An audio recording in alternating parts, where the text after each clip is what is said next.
Before we begin, please imagine the bell notification is on and you're subscribed to Huna Stories. The maid didn't raise her voice. She screamed like someone whose conscience finally broke. "Don't come in. Please get out now." Her hands were shaking. Her eyes were filled with fear. Not for herself, for me. I stood there confused, holding my house keys. "This is my home," I said. She whispered one sentence that still haunts me. "Not anymore." 5 minutes later, I learned how quietly a family can steal your life. I am a widow, a mother, a woman who believed that sacrifices are never wasted. After my husband died, I worked 2 jobs. No vacations, no rest. Everything I earned went into one thing, my son's future. That house, it wasn't just walls, it was my proof that love survives loss. When my son said they were struggling, I didn't hesitate. My daughter-in-law smiled softly and said, "Just for a little while, Mom." I believed her, because mothers don't question their children, they trust them. The trust would later destroy me. The betrayal didn't come suddenly, it came slowly. My room became temporary, my opinions became old-fashioned, my voice became noise. "She's sensitive," my daughter-in-law would say. My son stayed quiet. Silence can be louder than cruelty.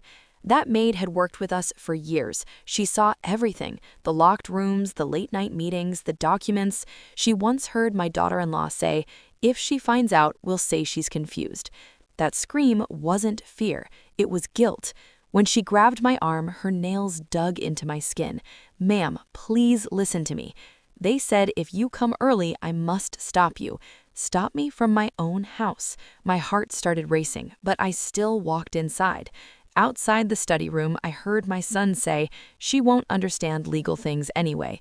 My daughter-in-law laughed. "By the time she does, it'll be done."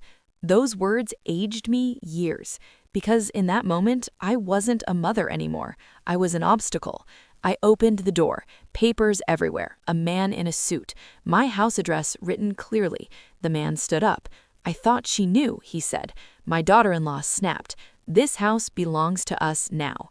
I looked at my son. He couldn't meet my eyes. That hurt more than the betrayal itself. That night, I packed a small bag. No shouting, no arguments. My daughter-in-law said calmly, "You should stay somewhere else for now." My son handed me my coat.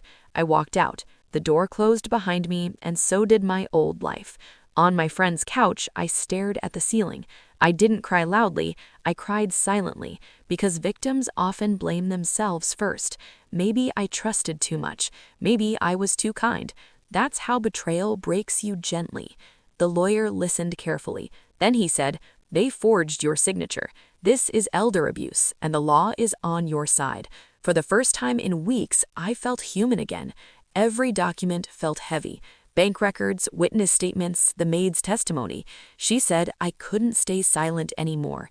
Truth always finds courage, and eventually, in court, my daughter-in-law looked confident, until the evidence spoke. The judge asked my son, "Did your mother agree?" He whispered, "No." That whisper cost them everything. The judge's voice was firm. Sale canceled. Eviction ordered. Charges filed. This court will not allow a mother to be erased. My daughter-in-law broke down. My son cried. I stayed silent. Some victories don't need words. When I returned home, it felt different. Empty, but safe. I changed the locks, not out of anger, out of self-respect. I cleaned slowly, cried, then planted new flowers. Because broken trust doesn't grow back. New strength does. If you're watching this and someone is slowly pushing you out of your own life, please remember, love never steals, family never erases, and justice is not revenge, and it's survival.